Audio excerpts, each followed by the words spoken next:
সবাইকে স্বাগত জানাচ্ছি এশিয়ান দেশ সংবাদে। আপনাদের সাথে আছি আমি সৈয়দ মাহিউজ্জামান মুখর। যাচ্ছি পুরো খবরে। টানা ৩ দিন রাত দিন খোলা আকাশের নিচে অবস্থান কর্মসূচি পালনের পর হলে সিলগালা তালা ভেঙে প্রবেশ করেছে খুলনা প্রকৌশলী বিশ্ববিদ্যালয়ের শিক্ষার্থীরা। দুপুর 2:15টায় ক্যাম্পাসে বিক্ষোভ সমাবেশ শেষে 6 হলের তালা ভেঙে শিক্ষার্থীদের ভিতরে ঢোকার ঘোষণা দেয় আন্দোলনকারীরা। পরে বিশ্ববিদ্যালয়ের অনুমতি না নিয়ে জোর করে প্রথমে খানজাহান আলী হলের গেটে যায়। বিশ্ববিদ্যালয়ের অনুমতি না নিয়ে জোর করে তালা ভেঙে শিক্ষার্থীরা হলে প্রবেশ করে। এদিকে শিক্ষার্থীরা এক প্রেস ব্রিফিংয়ের মাধ্যমে এক দফা আন্দোলনের নতুন কর্মসূচি ঘোষণা করেছেন। ছাত্রদের বিরুদ্ধে মামলার ইন্ধন, শিক্ষার্থীদের বহিষ্কার সহ নানা অভিযোগে খুলনা প্রকৌশল ও প্রযুক্তি বিশ্ববিদ্যালয়ের ভিসি প্রফেসর ডক্টর মোহাম্মদ মাসুদের অপসারণ চেয়ে এক দফা দাবি ঘোষণা করে। এছাড়া নতুন ভিসির মাধ্যমে বিশ্ববিদ্যালয়ের সংঘর্ষের ঘটনায় নতুন তদন্ত কমিটি করার দাবি জানান শিক্ষার্থীরা। কুষ্টিয়া সদর উপজেলার পাটিকাবাড়িতে ড্রাম ট্রাকের চাপায় মসজিদের মুয়াজ্জিন মোহাম্মদ আলী নিহত হয়েছেন। মঙ্গলবার সকাল 6টার দিকে পাটিকাবাড়ি ইউনিয়নের নওদাপাড়া মোড়ের কুষ্টিয়া চুয়াডাঙ্গা সড়কে দুর্ঘটনা ঘটে। নিহত মোহাম্মদ আলী ফকিরাবাদ নওদাপাড়া গ্রামের মৃত ময়েজ উদ্দিনের ছেলে। সে খেজুরতলা খাপাড়া জামে মসজিদের মুয়াজ্জিন হিসেবে দায়িত্ব পালন করত। এই ঘটনায় তাৎক্ষণিকভাবে বিক্ষুব্ধ জনতা ট্রাকসহ ট্রাকের চালক ও হেলপারকে ধরে পাটিকাবাড়ি পুলিশ ক্যাম্পে হস্তান্তর করেছে। সাতক্ষীরার ভোমরা স্থলবন্দর দিয়ে অবৈধভাবে ভারত থেকে বাংলাদেশে পাচারকালে 23 লক্ষ টাকা মূল্যের 90 হীরার নাকফুল জব্দ করেছে বিজিবি। সোমবার রাত 8:15 স্থলবন্দরের পাশে শ্রীরামপুর ব্রিজ এলাকা থেকে হীরার নাকফুলগুলি উদ্ধার করা হয়। তবে এই সময় কাউকে আটক করা সম্ভব হয়নি বলে জানিয়েছে বিজিবি।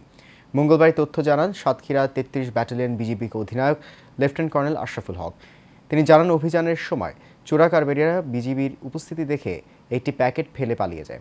পরে ফেলে যাওয়া প্যাকেট তল্লাশি করে 90টি হীরার নাকফুল উদ্ধার করা হয়। তিনি আরও জানান, উদ্ধারকৃত হীরার নাকফুলের মূল্য 20,90,000 টাকা। জব্দকৃত নাকফুলগুলো সাতক্ষীরা ট্রেজারি অফিসে জমা দেওয়ার কার্যক্রম প্রক্রিয়াধীন রয়েছে। কুমিল্লার চান্দিনায় 30 থেকে 35টি ড্রাম ট্রাক ও ড্রেজার ব্যবহার করে প্রতিনিয়তই নষ্ট করা হচ্ছে ফসলি জমি ও সড়ক। স্থানীয় এলাকাবাসী বলেন, ইউপি সদস্যের সহযোগিতা নিয়ে শহীদুল ইসলাম নামে এক ব্যক্তি মাটি ভরাটের কার্যক্রম চালাচ্ছেন। অবৈধ মাটি কাটা ও জমি নষ্ট করার বিষয়কে কেন্দ্র করে স্থানীয় এলাকাবাসী বাধা প্রদান করলে তাদেরকে চাঁদাবাজি, মিথ্যা মামলা ও হুমকি ধামকি প্রদান করে আসছে একটি মহল।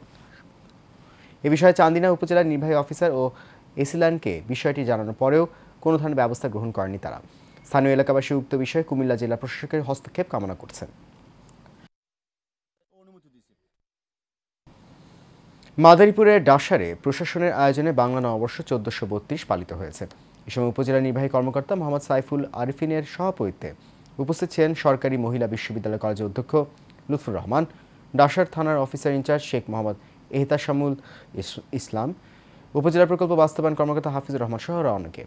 এছাড়া উপস্থিত ছিলেন বিভিন্ন স্কুল, কলেজের শিক্ষক, শিক্ষার্থী, রাজনৈতিক, সামাজিক ও সাংস্কৃতিক সংগঠনের নেতৃবৃন্দরা।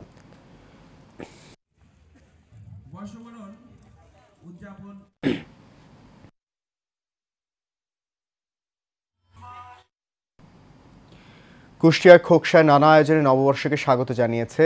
পহেলা বৈশাখকে বরণ করা হয়েছে। সোমবার উপজেলা প্রশাসনের আয়োজনে সকালে বর্ণাঢ্য বৈশাখী বর্ষবরণ আনন্দ শোভাযাত্রা বের করা হয়। এদের নেতৃত্ব দেন উপজেলা নির্বাহী কর্মকর্তা প্রদীপ্ত রায় দীপন।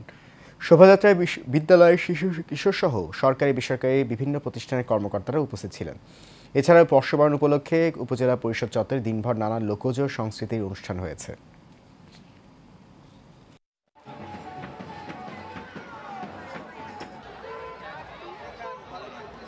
যেটি আজকে থেকে 20-30 বছর আগে বাঙালি জনপদে। আপনারা কি আমার গান শুনতে চান? মধ্যরাত থেকে বঙ্গোপসাগরে শুরু হয়েছে মাছ ধরায় 58 দিনের নিষেধাজ্ঞা। আগামী 11 জুন পর্যন্ত চলবে নিষেধাজ্ঞা। সময়সীমা কমিয়ে ভারতের সঙ্গে মিল রেখে নিষেধাজ্ঞা আরোপ করায় খুশি জেলে ও মৎস্য সংশ্লিষ্টরা। ইলিশসহ সামুদ্রিক মাছের প্রজনন ও সংরক্ষণে 2015 সাল থেকে প্রতি বছর 20 মে থেকে 23 জুলাই পর্যন্ত 65 দিনের নিষেধাজ্ঞা থাকত। তবে এবার জেলেদের দীর্ঘদিনের দাবির পরিপ্রেক্ষিতে সময়সীমা পুনর্বিন্যাস করেছে সরকার। বাংলাদেশ এক্সটেনশন এডুকেশন সার্ভিসেসের অর্থায়নে নবাবগঞ্জ উপজেলার বান্দুরা শাখার আওতায় ইউইচ কর্মসূচির মাধ্যমে ক্ষুদ্র ঋণ কর্মসূচি, স্বাস্থ্য, শিক্ষা, কৃষি ও সামাজিক সুরক্ষা কর্মসূচি অনুষ্ঠিত হয়েছে। গতকাল দুপুরে দিনব্যাপী নয়নশ্রী ইউনিয়নের তাসুল্লে উচ্চ বিদ্যালয় প্রাঙ্গণে এই কর্মসূচির আয়োজন করা হয়। অনুষ্ঠানের প্রধান অতিথি ছিলেন বিজের চেয়ারম্যান মোহাম্মদ ইসমাইল। বিজের প্রতিষ্ঠাতা ও executive vice chairman Saiful Islam রবিনের সভাপতিত্বে নির্বাহী পরিচালক ইকবাল আহমেদ, উপনির্বাহী পরিচালক মুজিবুর রহমান, পরিচালক মনজুরুল ইসলাম, সিনিয়র সহকারী পরিচালক ডাক্তার নুসরাত জাহান সহ অনেকে এ সময় উপস্থিত ছিলেন।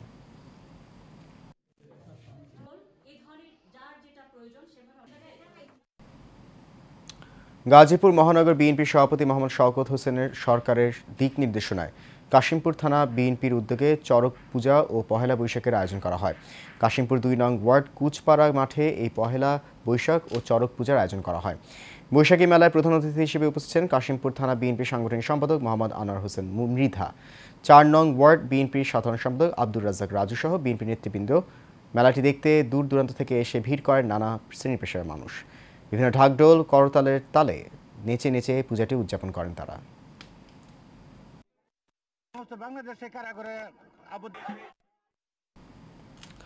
মানিকগঞ্জ সদর উপজেলায় পহেলা বৈশাখ উপলক্ষে অনুষ্ঠিত হয়েছে ষাটোর্ধ্ব প্রবীণদের হাডুডুর প্রতিযোগিতা।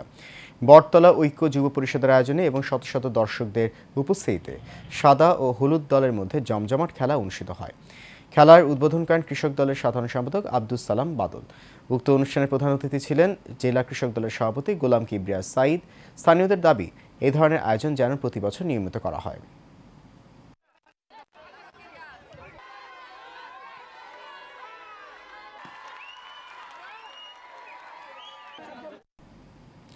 নরসিংদীর বেলাবউতে বাংলা নববর্ষ উপলক্ষে ৩ দিনব্যাপী বৈশাখী ও ফার্নিচার মেলার উদ্বোধন করা হয়েছে।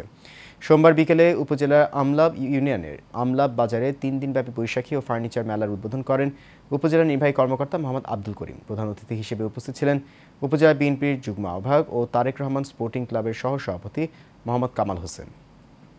বিপ্লবকে মারপিটের প্রতিবাদ ও ইপিজেডের ব্যবসার সমন্বয়ের ভিত্তিতে করার দাবিতে পাবনার পাকশী ইউনিয়ন বিএনপি ও অঙ্গ সংগঠনের পক্ষ থেকে ইপিজেড গেটে অবস্থান কর্মসূচি পালন করা হয়েছে।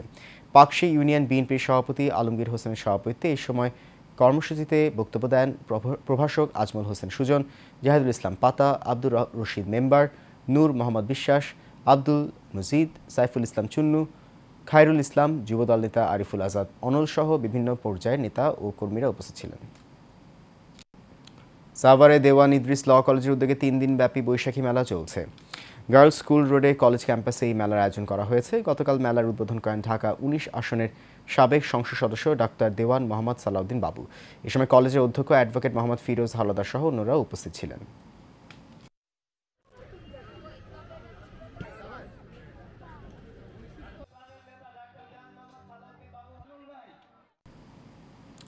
শরীয়তপুর জেলা প্রশাসকের নির্দেশে নড়িয়া উপজেলা প্রশাসনের উদ্যোগে ভ্রাম্যমাণ মোবাইল কোর্ট পরিচালনা হয়েছে।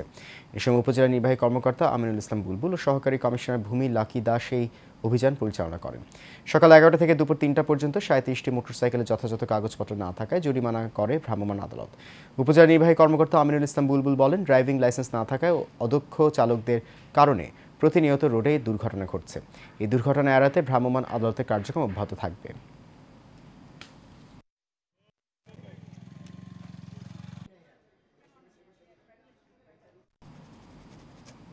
এশিয়ান দেশ সংবাদ এই পর্যন্ত। আমাদের পরবর্তী সংবাদ দেখার আমন্ত্রণ রইল। এতক্ষণ সঙ্গে থাকার জন্য অনেক ধন্যবাদ সবাইকে।